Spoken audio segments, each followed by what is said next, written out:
పూజ్యురాలు శ్రీమతి చెల్లా సుబ్బమ్మ. శ్రీమతి చెల్లా సుబ్బమ్మ గారు నెల్లూరు జిల్లా ఆత్మకూరు తాలూకా అనంతసాగరము కాపురస్తురాలు. పసితనములోనే భర్తను కోల్పోయినను జీవితమున నిరాశ నిస్పృహలకు లోనుగాక భగవద్ ఆరాధనే తన ధ్యేయముగా గడుపుచు భగవంతుని వేడుకలు ఎచ్చట జరుగుచున్నను అచ్చోటికి పోవుచు పరమేశ్వరుని నామ జపముతో మనశ్శాంతిని పొందుచుండినారు. ఆ తల్లి సుమారు 20 సంవత్సరముల ప్రాయమునాడు జ్వరపీడితురాలైనది. ఎన్ని వైద్యములు చేయించుకొనినను నయముగాక దేవస్థానమునందు నిద్ర చేసిన జ్వరము ఉపశమించునను నమ్మకముతో కచదేవరాయపల్లెలో శ్రీ వేణుగోపాలస్వామి వారి శిలాప్రతిష్ఠ మహోత్సవ సందర్భముగా ఆ చోటికి పోయి దేవస్థానములో ఒక రాత్రి నిద్ర చేసినారు. మరునాటికి కూడా జ్వర తీవ్రత తగ్గనందున దేవాలయము లోపల వాహనశాల దగ్గర నీడలో నిలబడి ఉండినారు. దివ్య పురుషుడు మహా తేజస్వి మసిబారిన శరీరముతో పుట్టగోచి పెట్టుకుని తన వైపు వచ్చుట చూచి ఎవరో పిచ్చివానిగా భ్రమించి భయపడసాగినది. కానీ ఆ మహాత్ముడే భగవత్ స్వరూపుడు మన గురుదేవులు భగవాన్ శ్రీ శ్రీ శ్రీ వెంకయ్య స్వాముల వారని తెలియదు. శ్రీ స్వామివారిని గాంచి ఆమె భయముతో గడగడా వణుకుచూ నాకు జ్వరము స్వామి అని అనగలిగినది. దీనదయాళుడు, అనాథరక్షకుడు, ఆర్తత్రాణ పరాయణుడు, భిషగ్వరుడు గురుదేవుడు నేను విభూది పెట్టుతాను, కొంచెం నోట్లో వేసుకుని కొంచెము బొడ్డుకాడ రాసుకొని కొంచెము గొంతుకు రాసుకుంటే జ్వరము తగ్గిపోతాది అని సెలవిచ్చినారు.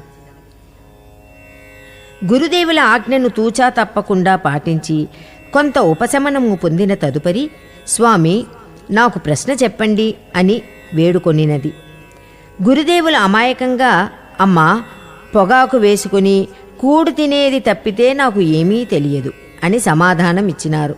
కానీ ఆ తల్లి ఈ సర్వేశ్వరుని శక్తి సామర్థ్యములను అవగాహన చేసుకున్నదై అదంతా నాకు తెలియదు స్వామి, మీరు మాత్రము నాకు ప్రశ్న చెప్పాలి అని మొండిపడినది.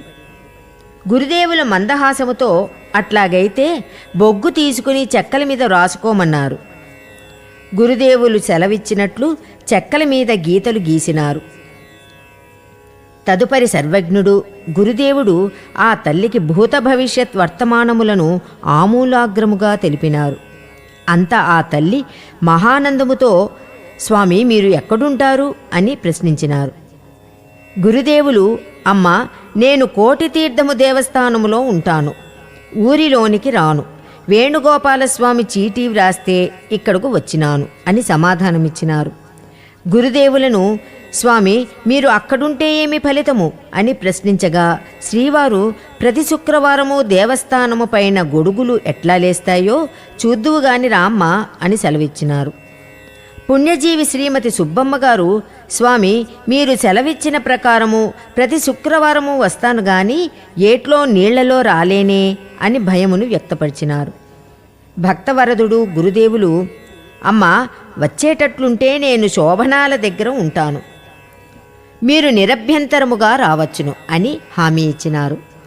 గురుదేవుల ఆజ్ఞానువర్తి అయిన మహాతల్లి సుబ్బమ్మగారు శుక్రవారము ఉప్పు పప్పు బియ్యము గుడ్డలు తీసుకుని ఏటి దగ్గరకు చేరినారు. దీనజన బాంధవుడు కరుణామయుడు తాను ఆమెకు ఇచ్చిన హామీ మేరకు ఏటిమెట్ల దగ్గర చేతిలో కర్ర చెంబుతో తమ ప్రియతమ భక్తురాలి కొరకు వేచి ఉండినారు. ఆమెను కాంచినంతనే అచ్చోటకు చేరి చేతనున్న కర్రను ఒకవైపు ఆమెను పట్టుకొనమని రెండవ వైపు తాను పట్టుకుని ఏటిలో నడిపించుకుంటూ ఆవలిగట్టుకు చేరినారు. ఒడ్డున నిలబడి సుబ్బమ్మగారు ఏటివైపు చూచుటతోడనే ఆమె హృదయస్పందన ఆగినంత పని అయినది.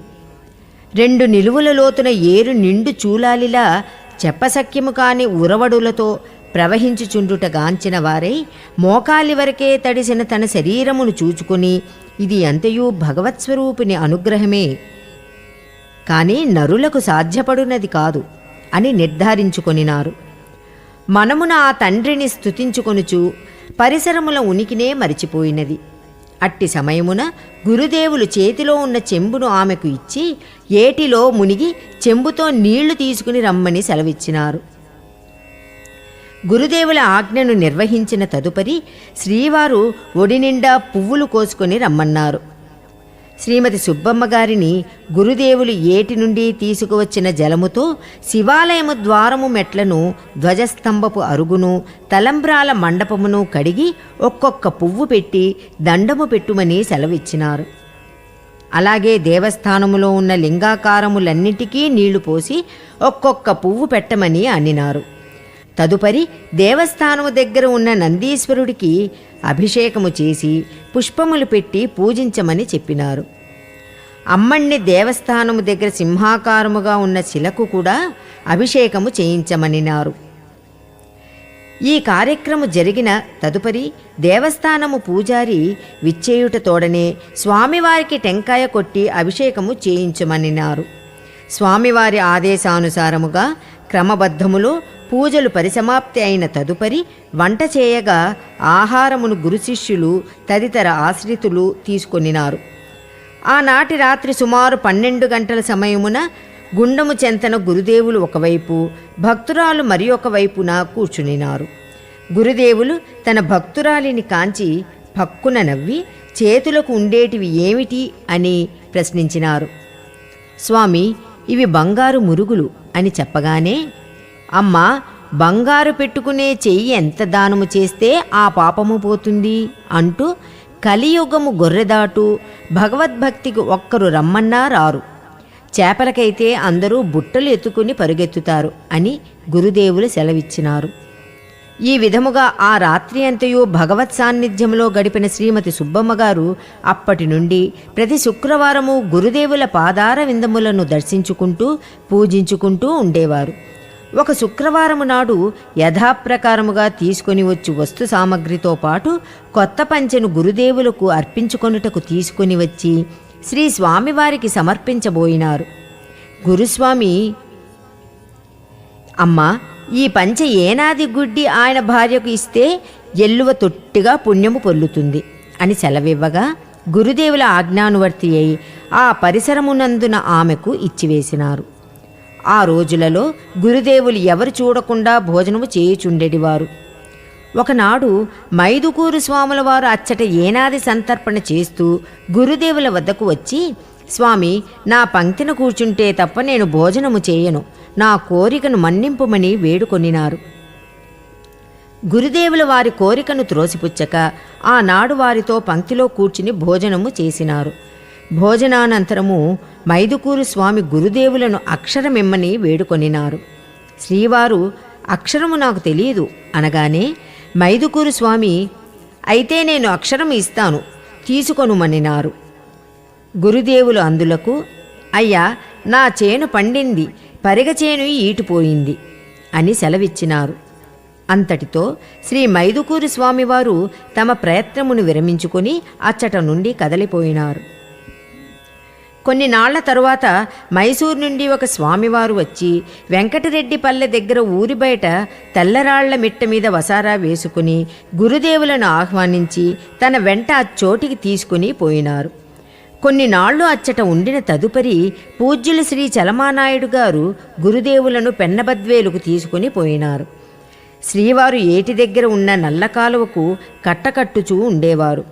పూజ్యురాలు శ్రీమతి సుబ్బమ్మ గారు గురుదేవుల పాద సన్నిధిలో ఉంటూ ఇంటి నుండి బియ్యము జొన్నలు తెప్పించి అందరికీ వండి పెడుతూ ఉండేవారు. ప్రతిరోజు తెల్లవారుజాముననే గురుదేవులు భక్తురాలు శ్రీమతి సుబ్బమ్మను నిద్రలేపేవారు. శ్రీమతి సుబ్బమ్మ గారు గురుదేవుల కార్యనిర్వహణకు తగు పరివారమును పిలుచుకుని వచ్చి నల్లకాలువకు బందారు ఆకుతో కట్టలు కట్టేవారు. ఆ పవిత్ర సాధనాయత్నములో పెన్నా నదిలో గురుదేవులకు లింగాకారము దొరికినది. ఆ లింగాకారము శ్రీ పరశురామ అవతారములోని శిల అని గురుదేవులు సెలవిచ్చి లింగ ప్రతిష్టకు తగు సన్నాహములు చేయవలయునని శ్రీమతి సుబ్బమ్మకు ఆజ్ఞ నొసంగినారు. లింగ ప్రతిష్ఠ మహోత్సవమునకు ఆహ్వాన పత్రికలను వేయించి పలు ప్రదేశములకు పంపినారు.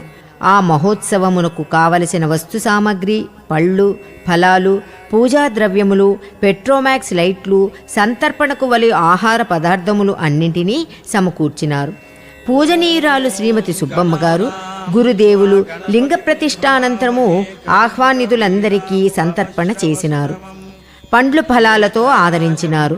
అనాథ రక్షకుడు, సృష్టికర్త అమ్మ ఖర్జూరపు పండ్లు ఈ సందర్భమున బిడ్డలు లేని తల్లులకు పంచిపెడితే వారు సంతానవంతులవుతారు అనగానే గురు సన్నిధిన బిడ్డల కొరకు తపించు తల్లులకు పంచిపెట్టినారు. గురుప్రసాదము స్వీకరించిన తల్లులు ఎన్నాళ్ల నుండో తమ జీవితంలో ఉన్న కొరతను బాపుకొని చక్కటి సంతానమును బడయగలిగినారు. కార్యక్రమము ముగిసిన తదుపరి గురు శిష్యులు ఇద్దరూ అచ్చట మిగిలినారు. కొద్దిగా అన్నము చారు మాత్రమే మిగిలినవి. స్వామి అని సుబ్బమ్మగారు విన్నవించుకొనగా, అవి మిగలడము ఎక్కువ గదా, చింతకాయలు రాలినట్లు పాపము రాలిపోదా అని సెలవిచ్చినారు. గురుదేవులు ఆ కాలములో ఏటి ఒడ్డున చిన్న చిన్న వసారాలు దింపి అందులో ఉంటూ ఉండేవారు. శ్రీవారు పగలంతయు ఏటి ఒడ్డున గడిపి రాత్రిళ్ళు అంకాళమ్మ బోటు వద్ద గుండము వేసుకుని ఉంటూ ఉండేవారు. భక్తురాలు శ్రీమతి సుబ్బమ్మ గారు రాత్రిళ్ళు నడిజామున తన స్వామికి పలహారము చేసుకుని పొగాకు తీసుకుని పోయి సమర్పించుకుని వచ్చుచుండేది.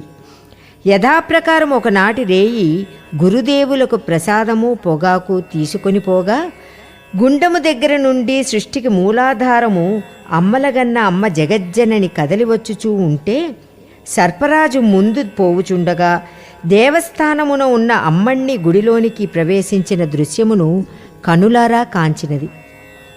గురుదేవులు భక్తురాలితో, అమ్మా ఇచ్చట కూర్చో, నరవాసన తగులుద్ది అని సెలవిచ్చినారు. కలిమాయ కప్పి ధర్మము నశించిపోవుచున్న ఈ రోజులలో పాపులు ఏపుగా పెరుగుతున్న కాలప్రవాహములో ఆ తల్లి ఎన్నో జన్మల పుణ్యఫలముచే భగవదవతారుడు గురుదేవుల పాదముల చెంత చేరి ఆ తండ్రి కృపకు పాత్రురాలై సృష్టికి మూలాధారమైన శక్తిస్వరూపిణిని మానవ నేత్రములతో దర్శింపగలిగినది. ఆ పుణ్యశీలి భాగ్యమేమని వర్ణింపగలము? ఆ దృశ్యమును భక్తురాలికి కాల్పింపచేసిన మహిమాన్వితులు గురుదేవులు సాక్షాత్ దైవస్వరూపులు. జగజ్జనని సాక్షాత్కారముతో జన్మ ధన్యము కావించుకొనినది మహాతల్లి శ్రీమతి సుబ్బమ్మగారు. గురుసేవలో అహర్నిశలు మునిగి ఉన్న కాలములో ఒకనాడు కోటితీర్థము దేవస్థానమునందు పరుండి ఉండినప్పుడు మరి ఒక పరి జగజ్జనని కరుణించి పూజ్యురాలు శ్రీమతి సుబ్బమ్మ గారికి ఎదురుగా నిలబడి దర్శనమిచ్చినారు. ఆ మహాతేజస్వి దివ్య వదనారవిందమును తిలకించి తన్మయత్వముతో స్తంభించిపోయి నోట మాట రాక ఉండిపోయినది. జగదీశ్వరి మెల్లన అచ్చట నుండి కదలిపోవుట తోడనే ఆ ప్రదేశమంతయు చీకటిమయమైపోయినది. కొంతసేపటికి తెప్పరిల్లుకుని ఈ దృశ్యమును గురుదేవులకు విన్నవించుకొనుటకు గురు సాన్నిధ్యమునకు పరుగులిడి అచ్చటి దృశ్యమునుగాంచి నిశ్చేష్టురాలైనది.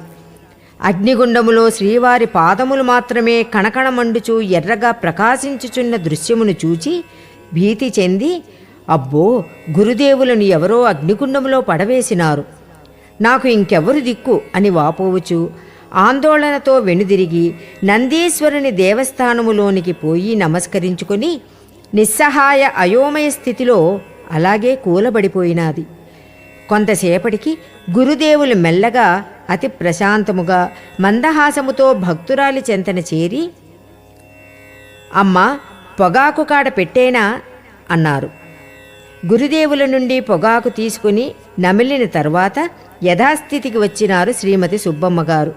గురుస్వామి ప్రేమాతిశయముతో, భయపడ్డావా అమ్మా? అమ్మణ్ణి నీ దగ్గరనే ఉండెనే, మేమెంత పని చేసినా రక్తికి రంగానికి రానివ్వదు, మీరు ఆడవాళ్లు ఏ పని చేసినా ఉబ్బిపోతుంది అన్నారు.